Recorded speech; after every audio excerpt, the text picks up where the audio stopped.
Hello सर्वांना, श्री स्वामी समर्थ. काही बेलाचं झाड आहे.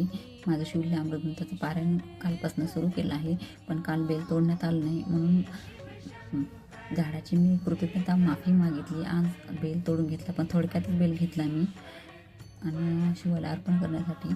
काही बघू शकता, थोडक्यात माहिती मी सांगण्याचा प्रयत्न करीन. ही छोटीशीच पूजा मी मांडली आहे, पण घरात इतकीच ऊर्जा येते ना, खरंच ताईंनो. हे ग्रंथ वाचून बघा, घरात खरंच इतकं फायदा होतो ना. हे पाच शिवलिंग, रुद्र, हे असं मी थोडक्यात पूजा केलेली आहे. बघू शकता पारायण केल्याचं काय फळ आहे. शिवला ग्रंथ हे दिव्य ग्रंथ आहे. पारायण आपण कोणत्याही सोमवारी किंवा श्रावण महिन्यामध्ये करू शकता, किंवा महाशिवरात्रीला पण करू शकतो. 3 दिवसाचं करा, 5 दिवसाचं, ज्याला जसा वेळ भेटेल त्यानं तसं करू शकतो. मी 5 दिवसाचं पारायण केलं आहे. त्यानं काय मानसिक शांती, संकटातून मुक्ती, आरोग्य, आयुष्य, धन, समृद्धी येते. घरात पॉझिटिव्ह वाटतं, घरात नकारात्मकता वाटते तेही निघून जाते. घरात पॉझिटिव्ह वातावरण वाटतं.